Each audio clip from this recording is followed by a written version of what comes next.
జర్నలిస్టులపై జరుగుతున్న దాడులకు నిరసనగా బాపట్ల జిల్లా వేమూరు నియోజకవర్గ ఏపీడబ్ల్యూజే ఆధ్వర్యంలో నిరసన ర్యాలీ నిర్వహించారు. వేమూరు మెయిన్ రోడ్లో నిరసన ర్యాలీ నిర్వహించి తదనంతరం తహసీల్దార్కు వినతి పత్రం అందజేశారు. మాజీ market yard chairman Jonnalagadda Vijaya Babu మాట్లాడుతూ జర్నలిస్టులపై దాడులు అరికట్టాలని, జర్నలిస్టులపై దాడులు చేసిన నిందితులపై చట్టపరంగా చర్యలు తీసుకోవాలని డిమాండ్ చేశారు. ఈ కార్యక్రమానికి తెలుగుదేశం, జనసేన, కమ్యూనిస్టు పార్టీలు మద్దతు ప్రకటించారు.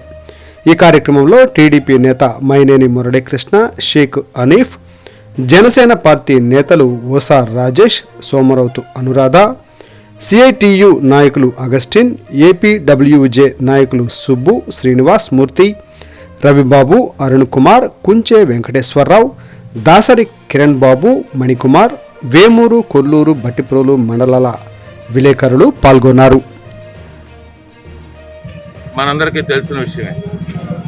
ఈ రోజున రాష్ట్రంలో జర్నలిస్టులపైన, విలేకరులపైన, ప్రింట్ మీడియా కానీ, ఎలక్ట్రానిక్ మీడియా కానీ వ్యక్తులపైన ప్రభుత్వానికి వ్యతిరేకంగా ఏ విధంగా వార్త రాసినా కూడా విచక్షణ రహితంగా దాడి చేయటం, పాశవికంగా వాళ్ళని అవమానించటం, ఇవన్నీ కూడా చూస్తూ ఉన్నాం. అక్రమాలని ప్రతిపక్ష పార్టీల కన్నా కూడా బలంగా ప్రజల్లోకి తీసుకెళ్లిన ఛానల్స్ మీద, పత్రికల మీద, పత్రికా విలేకరుల మీద కూడా దాడి హేయనీయం. ఈ రోజున రాష్ట్రంలో ఎస్జిటి కానీ, కేంద్ర ప్రభుత్వ సంస్థ కానీ ఇసుక తవ్వకాలు అక్రమమే అని చెప్తే ఇది ఈనాడు పేపర్లో కానీ, జ్యోతిలో కానీ, మిగిలిన పత్రికల్లో, సోషల్ మీడియాలో కోడైకి వస్తూ ఉంది. ఈ రోజున రాష్ట్రంలో ఉన్నటువంటి అధికారం ఉన్నటువంటి ప్రభుత్వం కలెక్టర్ల ద్వారా ఏమీ లేదని నివేదికలు ఇప్పించడం మనందరం చూస్తూ ఉన్నాం.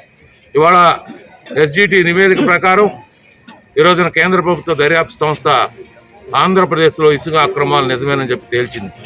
వీటి గురించి పుంకాలుగా ప్రతి ఒక్క ఎమ్మెల్యే ఇసుకలు ఎంత దోచుకున్నాడు, గ్రావెల్ ఎంత దోచుకున్నాడు, కొండల్ని పిండి ఎలా చేస్తున్నారు అని చెప్పి మీరు ఈ రోజున ప్రజలకు తెలియజేస్తూ ఉంటే మీ మీద రకరకాలుగా దుష్ప్రచారం, వేరే పార్టీలకు అనుకూల పత్రికలు అంటాం, చివరికి ఇప్పటి వరకు ప్రజాస్వామ్య వ్యవస్థలో పత్రికాధిపతుల మీద కూడా సోషల్ మీడియాలో పోస్టులు పెట్టే కేంద్ర స్థితికి దిగజారిపోయినటువంటి జగన్మోహన్ రెడ్డి ప్రభుత్వాన్ని కలిసికట్టుగా సాగనంపాల్సిన పరిస్థితి ఏర్పడిందని చెప్పి మనవి చేస్తూ ఇంకొకసారి మరి విలేకరులు ప్రభుత్వానికి, ప్రజలకి మధ్యన ఒక వారధి లాంటి వాళ్ళు. ప్రభుత్వం మంచి చేస్తే మంచి అని చెప్పి మీరు ప్రజలకు తెలియజేస్తారు, చెడు చేస్తుంటే చెడు అని చెప్పి ఇది ఫలానా ఈ విధంగా అవినీతి జరుగుతుంది, ప్రజల సొమ్మును దోచేస్తున్నారని చెప్పి చెప్తారు. ఇది ఒక వారధి లాంటి వాళ్ళు మీరు. మరి సమాజంలో జరుగుతున్న అన్యాయాల్ని, అకృత్యాలని అన్నింటినీ కూడా బయటికి తీసుకొచ్చేది మీడియా. మరి ఇలాంటి మీడియాని మనం గౌరవించుకోవాలి. మా పార్టీ తరఫున, తెలుగుదేశం పార్టీ తరఫున మేము ఎప్పుడు కూడా మీ అందరికీ కూడా ఎప్పుడు మా అండదండలు ఉంటాయని చెప్పి తెలియజేస్తూ ఇలాంటి దుర్మార్గ చర్యలను ఖండిస్తూ మరి నేను సెలవు తీసుకుంటున్నాను. అనేది చాలా సిగ్గుమాలిన చర్య. ఎందుకంటే విలేకరులు అనేవాళ్ళు ప్రభుత్వానికి, ప్రజలకు మధ్య వారధిలాగా పనిచేస్తారు తప్పితే ఎవరికి వ్యక్తిగత కక్షలు కానీ, వ్యక్తిగతంగా కానీ విలేకరులకి ఎవరికి ఉండవు. ఎందుకంటే చాలా చోట్ల, రాష్ట్రంలో చాలా చోట్ల దాడులు జరుగుతున్నాయి. యూనియన్ తరఫున చాలాసార్లు ఖండిస్తున్నాం. అయినప్పటికీ విలేకరుల మీద దాడి చేసి సిగ్గుమాలిన చర్యకి పాల్పడుతున్నారు. ఇలాంటి దిక్కుమాలిన చర్యలు మానుకొని విలేకరులుగా చూడాలి. ఎందుకంటే విలేకరులకి, సంస్థలకి ఏమీ సంబంధం ఉండదు. సంస్థల మీద ఉన్న కక్షలు విలేకరుల మీద చూపించేసి విలేకరుల మీద దాడి చేసి సిగ్గుమాలిన చర్యలకు పాల్పడుతున్నారు. ఇలాంటి వాటిని మేము తీవ్రంగా ఖండిస్తున్నాం. ఇలాంటి జరిగినా కూడా విలేకరులకి యూనియన్ తరఫున గట్టిగా నిలబడి దేనికి అవసరమైనా మేము ఎంత దూరమైనా వెళ్తామని చెప్పేసి తెలియజేసుకుంటున్నాం. నియోజకవర్గంలోని వేమూరు సెంటర్లోని జరిగిన అన్యాయాన్ని ఏబిఎన్, ఆంధ్రజ్యోతి, ఎలక్ట్రానిక్ మీడియాలు వీళ్ళందరికీ చాలా అన్యాయం జరిగింది. సాక్షాత్తు అనంతపురం జిల్లాలో జగన్మోహన్ రెడ్డి మాట్లాడుతున్న సభలో ఆయన ఎదురుగానే ఆయనకి ఇష్టం వచ్చినట్టుగా పిచ్చి అవాకులు పేలుతుండగా వీళ్ళ అన్యాయాలు, అక్రమార్గాలన్నీ కూడా బయటపెట్టిన మీడియా సంస్థలన్నింటినీ కూడా వీళ్ళు చాలా చులకనగా భావం చేసి చేతులు వేసుకోవటం అనేది చాలా అసహ్యకరంగా ఉంది. ఒక్కసారి జగన్మోహన్ రెడ్డి గారికి చెప్తున్నాము, రాబోయే రోజుల్లో ఖచ్చితంగా ఉమ్మడి గవర్నమెంట్ రానుంది. ఖచ్చితంగా నువ్వు మొన్న మాట్లాడావు, ఎన్నికలు వస్తున్నాయి, ప్రతి ఒక్క చొక్కా మడత పెట్టిందని చెప్పావు. చొక్కాలు మడత పెట్టమేంటో, ప్యాంట్లు మడత పెట్టమేంటో మాకు అర్థం కావట్లేదు. నువ్వు ఖచ్చితంగా అన్నీ మడత పెట్టుకొని మూసుకొని కూర్చోవాల్సిన టైం ఖచ్చితంగా దగ్గరకు వచ్చింది. రానున్న రోజులు నువ్వు సెంట్రల్ జైల్లో కూర్చోవాల్సిన టైం కూడా నీకు అసంభవమైంది. ఈ విధంగా పత్రికా విలేకరుల మీద నువ్వు అసభ్యకరంగా నువ్వు ఈ విధంగా చేయటం అనేది నువ్వు పడిపోయినట్టే లెక్క. ఎందుకంటే వాళ్ళు ప్రతిదీ కూడా ప్రజాస్వామ్యంలో పత్రికా స్వేచ్ఛ అనేది చాలా కీలకమైనటువంటిది. ఇటువంటి పత్రికా స్వేచ్ఛను హరించడం ఏ ప్రభుత్వానికి కూడా మంచిది కాదు.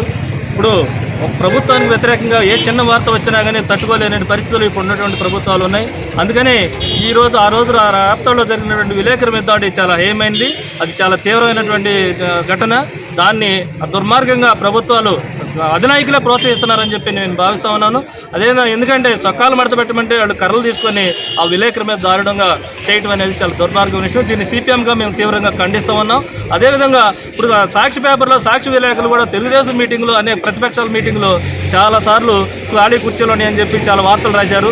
మరి వాళ్ళు కూడా ఇదే పని చేస్తే ఇక పత్రికా స్వేచ్ఛ, పత్రికా విలేకరులు మన రాజ్యాంగం దీని ప్రకారం అసలు ఉంటారా, అసలు పనిచేస్తుందా? అందుకని ప్రజలు నిజాలు చెప్పడం అనేది పత్రికల ఇది.